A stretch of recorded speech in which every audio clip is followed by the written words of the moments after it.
নমস্কাৰ, মই অজয় পাটৰ আৰু আপোনালোকে চাই আছে ফাৰেও নিউজ। স্বাধীনতা দিৱসৰ নিশা প্ৰায় 10:30 বজাত জনজাতি জিৰণি চৰাত এক অপ্ৰীতিকৰ পৰিৱেশৰ সৃষ্টি হয়। প্ৰায় 10জনীয়া এটা দুৰ্বৃত্তৰ দলে আহি জনজাতি জিৰণি চৰাত আক্ৰমণ কৰাৰ লগতে জনজাতি জিৰণি চৰাত থকা যিসকলৰ ওপৰত আক্ৰমণ চলায়। তেওঁলোকৰ আক্ৰমণত কেইবাজনো আঘাতপ্ৰাপ্ত হ'বলগীয়া হয়। তেওঁলোকে বিভিন্ন ধৰণৰ অস্ত্ৰ শস্ত্ৰৰে আহি এই জনজাতি জিৰণি চৰাৰ আক্ৰমণ কৰে। জনজাতিসকলক উদ্দেশ্যি বিৰূপ মন্তব্য কৰাৰ লগতে অশ্লীল বাক্যবাণেৰে ইয়াত আক্ৰমণ কৰাৰ এক পৰিৱেশ সৃষ্টি হয়। আমি পোনে পোনে জনজাতি জিৰণি চৰাৰ কৰ্তৃপক্ষ তথা নগাঁও জিলা ট্ৰাইবেল সংঘৰ সভাপতি দেৱেন বড়ো ডাঙৰীয়াৰ লগত কথা পাতিবলৈ চেষ্টা কৰিম। ডাঙৰীয়া, যোৱাকালি যি ঘটনা হ'ল, কেনেধৰণে ঘটনা হ'ল, ঘটনাটোৰ সম্পৰ্কে অলপ কওক। নমস্কাৰ। যোৱাকালি আমি দিনটো জোৰা কামতে স্বাধীনতা দিৱসৰ লগত সংগতি ৰাখি পুৱা ভাগত ইয়াতে পতাকা উত্তোলন কৰিছিলোঁ আৰু তাৰ পৰৱৰ্তী সময়ত ইয়াতে আবেলি ভাগত ল'ৰাবিলাকে খেলা ধূলা কৰে, চবেই ব্যস্ত আছিল। ঠিক নিশা 10:30 বজাত আহি আমাৰ নগাঁও এই ট্ৰাইবেল ৰেষ্ট হাউচত আহি পেলাই সন্মুখত কেইটামান ল'ৰাই আহি পেলাই বৰ হুলস্থুল কৰি আছিলে। তাৰপিছত ল'ৰাকেইটা আমাৰ উদ্দেশ্যি গেটৰ সন্মুখতে থিয় হৈ থাকি এই ট্ৰাইবেলৰ তহঁত বিভিন্ন ধৰণৰ অশ্ৰাব্য গালি গালাজ দি পেলাই মাতি আছিলে। তাৰপিছত যেতিয়া উপায়ন্তৰ হৈ পেলাই বহুত ধৰণৰ বেয়া যিহেতু গালি গালাজ দিছিলে, আমাৰ ৰেষ্ট হাউচৰ হোষ্টেলত থকা ইয়াত আমি বিভিন্ন শিক্ষানুষ্ঠানৰ কলেজ আৰু জুনিয়ৰ কলেজৰ ল'ৰা আমি ইয়াতে ৰাখোঁ।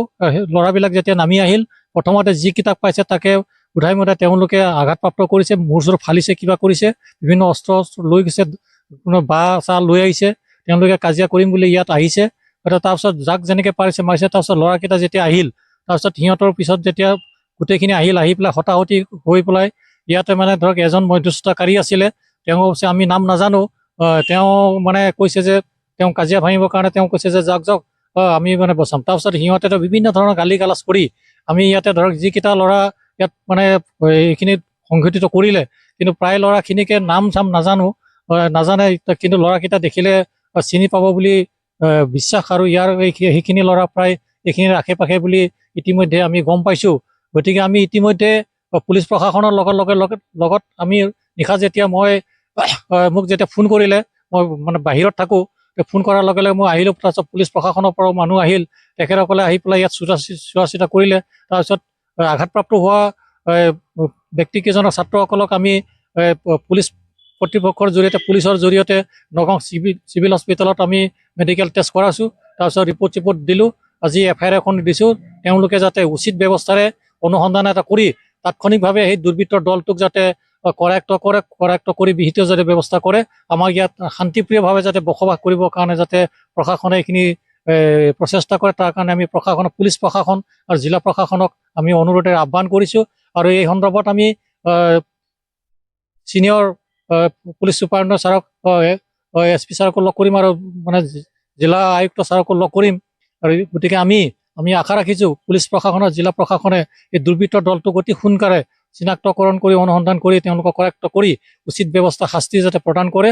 আৰু এই অঞ্চলত যাতে কোনো ধৰণৰ যাতে আমাৰ আগৰ পৰাই পূৰ্বৰ পৰা আমি বিভিন্ন জাতি জনগোষ্ঠী মিলি ঐক্য সংহতিৰ মাজতে আমি ইয়াত বসবাস কৰি আছোঁ। আৰু সেই শান্তি সম্প্ৰীতিক আমি অটুট ৰাখিবৰ কাৰণে প্ৰচেষ্টা তেওঁলোকে যাতে পুলিচ প্ৰশাসনে আগবঢ়ায়। এয়া জনজাতি জিৰণি চৰাত কেৱল আক্ৰমণ নহয়, এয়া জনজাতি সমাজৰ ওপৰত, জনজাতি ৰাইজৰ ওপৰত আক্ৰমণ।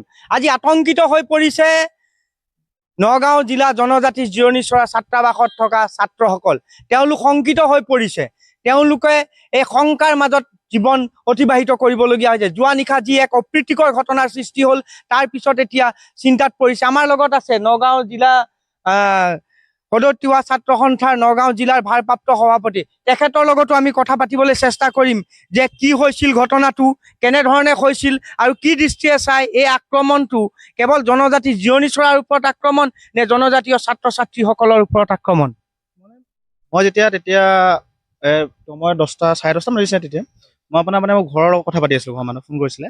এটা মানে তেখেতে মানে ইয়াত আহি পেলাই মানে বহুত বেয়া কথা দি গালি পাৰি আছিলে। মানে কিছুমান মানুহ স্কুটি লৈ পেলাই এইফালে গৈ আছিলে, মানে সিহঁতকো মানে সি দম দিছে। মানে স্কুটি লৈ যোৱা মানুহ, গাড়ী লৈ যোৱা মানুহকো দম দি আছিলে। পিছত মই মানে ইমান কিবা কৰা নাই আৰু। পিছত এতিয়া আমাৰ ল'ৰাক দম দিছে, বেয়া কথা কৈছে, বহুত অশ্লীল ব্যৱহাৰ কৰিছে। এতিয়া আমাৰ ল'ৰা ওলাই আহিছে। তেওঁলোক কিবা নিচাসক্ত অৱস্থাত আছিল নেকি? তেওঁলোক নিচা সপ্তাহত আছিলে, মানে মদ চদ খাই ইণ্ডিয়াৰ পৰা নিচা হৈ আহিছিলে আৰু।